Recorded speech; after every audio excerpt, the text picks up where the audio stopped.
trở lại với video tiếp theo sau của mình nhé. Bây giờ thì mình sẽ mở một món quà, món đấy là chính có một cô bên Mỹ gửi về nhé. Món quà của cô bên Mỹ này sẽ bắt đầu mở xem ở trong có cái gì nhé các bạn. Chắc chắn là có đồ hay rồi các bạn ơi. Bây giờ là mình sẽ chuẩn bị mở nhé các bạn. Đây, bây giờ là sẽ bắt đầu mở món quà của cô đây. Mua à chứ đừng nữa.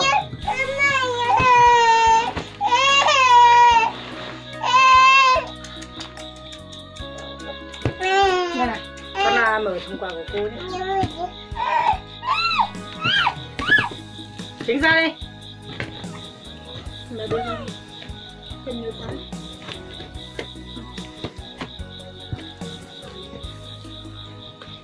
Các bạn ơi, sẽ từ từ mở xem ở trong có cái gì nhé các bạn. Kìa nó tè.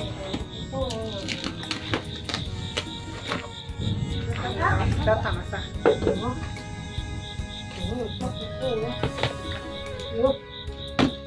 Có thằng sao là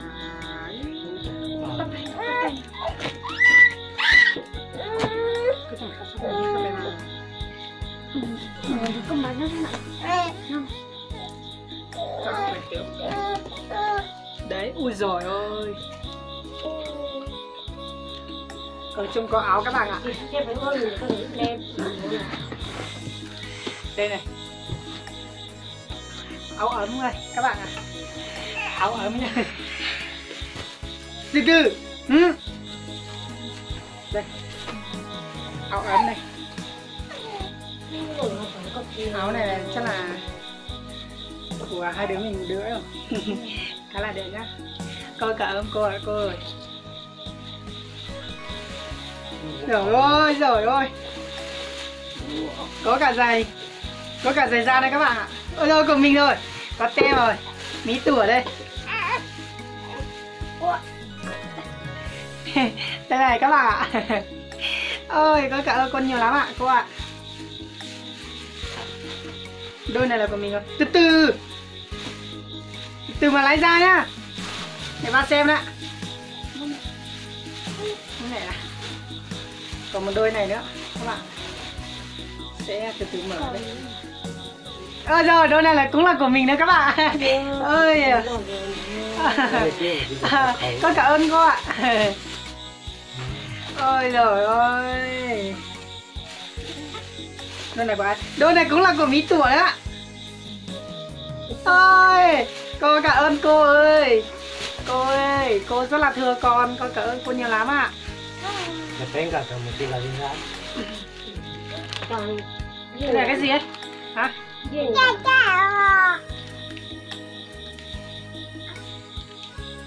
Đồ nướng. À, từ từ đã. Ôi giời ơi, con này. Đây là cái gì ấy? Ê, cái này là của vợ là các bạn ạ.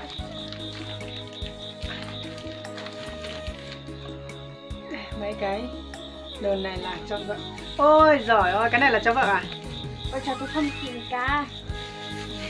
Ôi giời ơi, cô cảm ơn cô nhiều lắm ạ. Cô ơi. Cô ơi, tại sao cô lại thương con như vậy à cô ơi? Khá là đẹp cô ơi. Ở Việt Nam này không có đâu cô ơi. Đấy.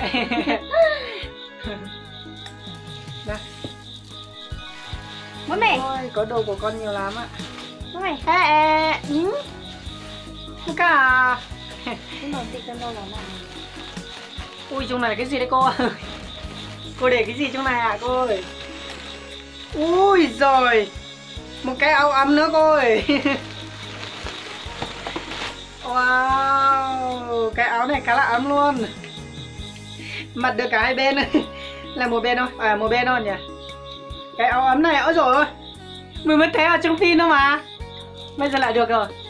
Ngày mai sáng sớm mình sẽ đi mặc cho các bạn cùng xem nhé. Để vào chỗ này. Từ từ.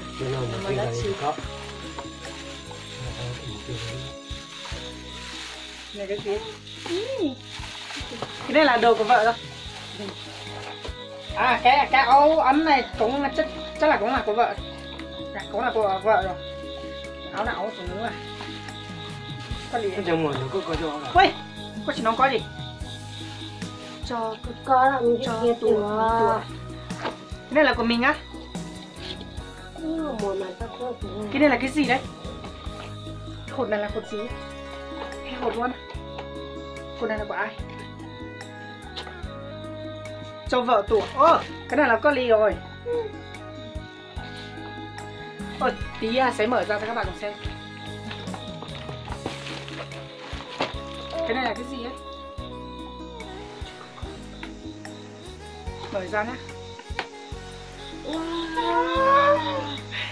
Ui giời, một cái gia truyền. Ui giời. Cô ơi, chắc là cô gửi đồ nhiều lắm cho các cô mất hơi nhiều tiền đấy cô. Ôi cảm ơn cô nhiều lắm ạ. Tiền ơi à. Cái đồng hồ à. Chắc là của con cũng là đồng hồ đấy rồi. Thì con sẽ mở sau nhá.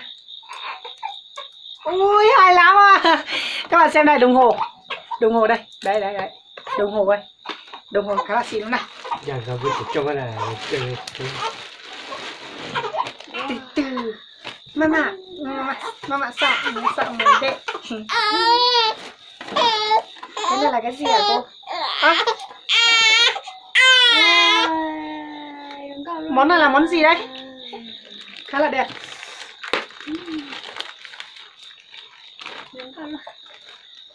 có gì hết chị mà Kẹo. À, cái này là kẹo. Cái này là kẹo. Nhưng mà từ từ đã. Hai cái này chắc là đồng hồ rồi. Từ chút này. Nó từ từ. Nè. Chị nói.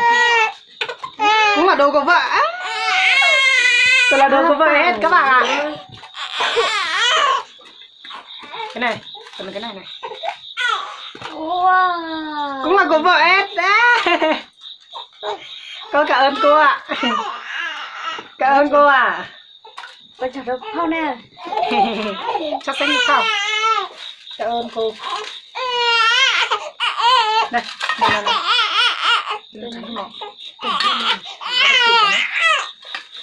Đây là cái gì ạ? Đây là cái gì hả cô? Con chưa biết trong này là cái gì đâu.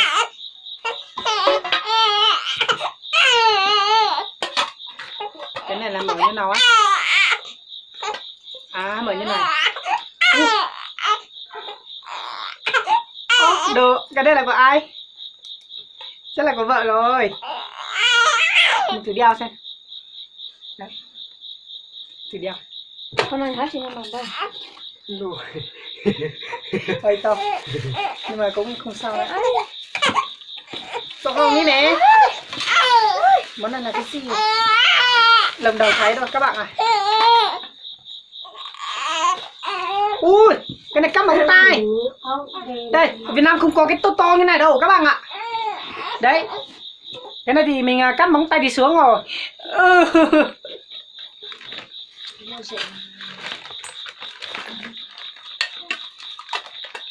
Đấy, cái này là mình biết sử dụng hết rồi. Đó chị khá là hay nhá. Đấy, cảm ơn cô nhiều lắm.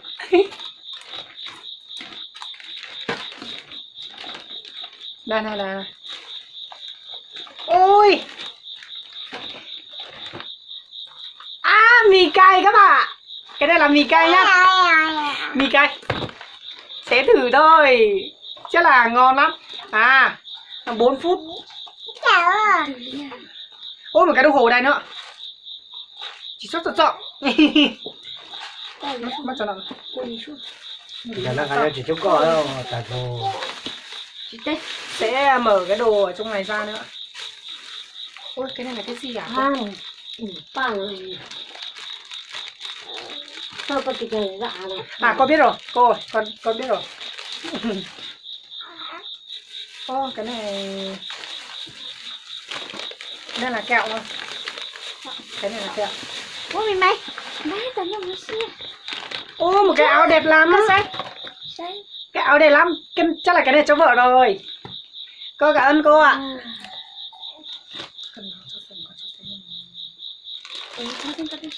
Đấy. Đấy, cái này nữa. Ôi, nhiều cái lắm. Con Này, để bên ngoài đi. Ui, cái áo này. nhìn thấy một cái mũ tà Ui. mò. Áo này đẹp lắm. Áo này là cho vợ sao? Ui cô ơi. Cái áo này mà mất nhiều tiền như vậy á cô? Wow. Cái này là 17 đô à cô? Đắt thế hả cô? Wow. À, cái này là quần áo. Này. Này, cái mày. Trời ơi, áo đẹp lắm. Áo này khá là đẹp luôn. Có một tuột là dê nó rồi. Tuôn là Tuột là dê à? Ui rồi. Có một cái quần bò. Ui, khá là đẹp luôn. Ui rồi, cái này là con mặt là hợp lắm rồi cô ạ. Mấy tinh luôn. Khớ tại tao lấy. Ôi trời ơi, cái này là con mặt là hay lắm rồi cô ạ.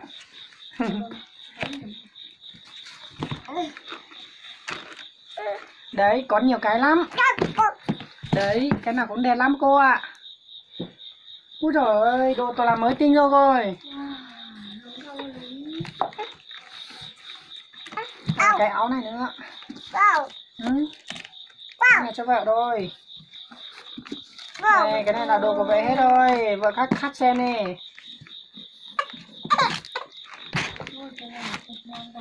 Này, ở trong này là quần áo hết. Quần áo khá là đẹp nhá. À, cái áo này là mí tủa à? Ui, cái này là cho mí tủa. Đẹp thế. Áo này đắt quá à cô? Úi dồi ôi. Cái áo này là 4 đô á. Cái mỏ. 4 đô thì đắt quá mà cô. Cái áo này thì con sẽ để lại con đi chợ với lại đi cắt thứ thì con mà thôi cô. À, ở bên Mỹ có cái móc đẹp như vậy à? Ô, Việt Nam không có đâu. Đẹp quá. Con nhỉ? Vậy thích lắm cô ạ. Cái áo này ở cái hộp là Cô cũng bảo có là à, cái này là cô lì ấy. Cái này là của em trai nhá, mình mở. Úi rồi ôi. Đẹp quá. Hay lắm. Wow. Thích quá. Mình thấy là em trai mình à. Các bạn xem này. Cho em trai tủa. Nè. Các bạn nhiều à? ui chẳng có sự nhiều Em trai tủa. nhiều là Này. Cái hột này là cho tủa mỹ tủa. Cái này là của mình nhá. Mình sẽ từ từ mở ra làm sau nhá. Món này là món hiện đại nhất của mình rồi. Wow, đẹp quá. Ôi giời ơi. Đẹp lắm. Bảo lên con lo là con. chú Con thích quá cô ạ. Con xin cảm ơn cô nhiều lắm cô ơi. Con sẽ đeo vào tay xem như nào nhé. Con không biết tháo kiểu gì nữa cơ cô. con lấy cho tí được ca nữa rồi. Cái này là con chưa sử dụng qua, con không biết tháo nữa. À đúng rồi, tháo như này. Này. Giống ta Con sẽ đeo cho cô xem. nó là giống ta. Này, mình sẽ đeo vào nhé. À như này. mình đánh bọng. Đấy. Mình sẽ đeo vào tay. Mình gọi là máu lợn đây chị á. Đẹp quá. Ôi dồi ôi, cái này mới tinh mà. Đấy. Đeo vào rất là đẹp luôn à. Đấy. Đẹp quá. Sẽ cởi áo ra.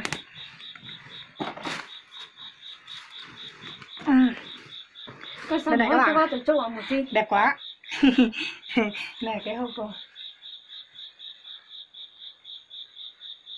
Này. Sao mà bỏ chéo? Rồi ôi giời à. Đấy, con cống mở xong rồi. Cái này là cho ai nhỉ?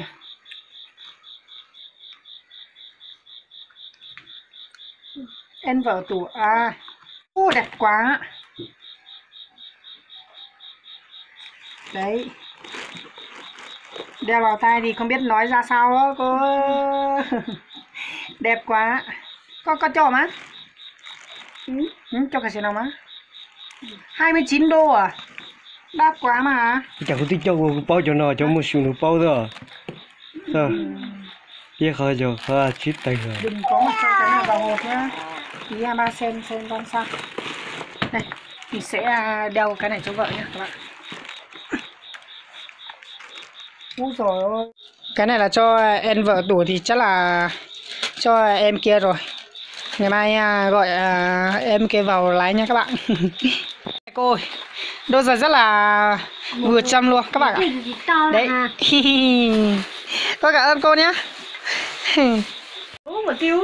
Cô ơi, cô đã gửi cho các con rất là nhiều. Đấy. Đấy là chắc là cô cũng mất khá là nhiều tiền nhá cô. Con xin cảm ơn cô và con chúc cô sức khỏe mãi mãi nhé cô ơi. Mẹ ơi. Ôi chẳng à. Ôi chẳng có tiền cả nữa. Cô vợ cảm ơn. Tôi phải theo. Và cảm ơn cô bé Mỹ đã gửi quà về và tiền về cho gia đình mình nhá. Đấy, cái dây chuyền vừa đang đeo này, này các bạn ạ. Khá là đẹp nhá. Ôi chào con à. Cảm ơn cô. Ê, bé đã khóc kiểu gì ấy? Chào mọi người nhá. Đây là sáng sớm rồi. Đấy. Trong này là đồ của cô nhá. Đây. Trong này là quần áo các thứ với lại đôi giày. 1 đôi, 2 đôi, 3 đôi. Và các loại quần áo khác nữa. Đều ở trong này thôi. Đây. Đấy. Các bạn ạ, vợ cũng vừa mới mặc xong cái bộ quần áo của cô. Đấy. Xem cháu vợ đi vào vòng ngoài chút cho các bạn cùng xem nhá. Sẽ rủ vợ lên trên đấy chơi cho các bạn cùng xem. Hôm nay vợ màn cái bộ quần áo của cô. Cảm ơn cô ấy. Cảm ơn cô.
Đây là chiếc đồng hồ của cô, cảm ơn cô ạ.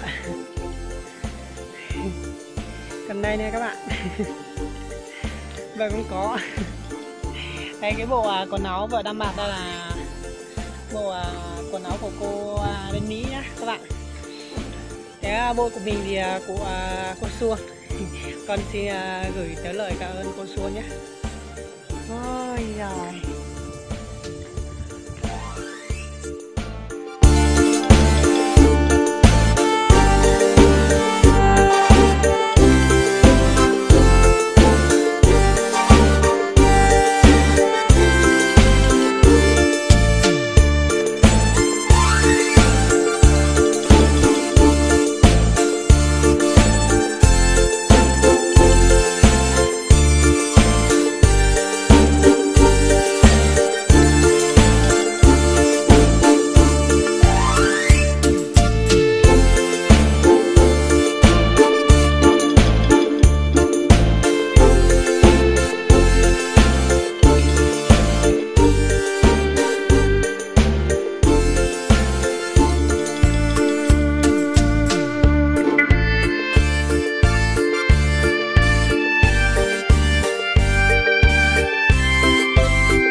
Lên ra chơi rồi nói là bà bộ quần áo của cô bên Mỹ thì khá là vui và khá là mừng đấy.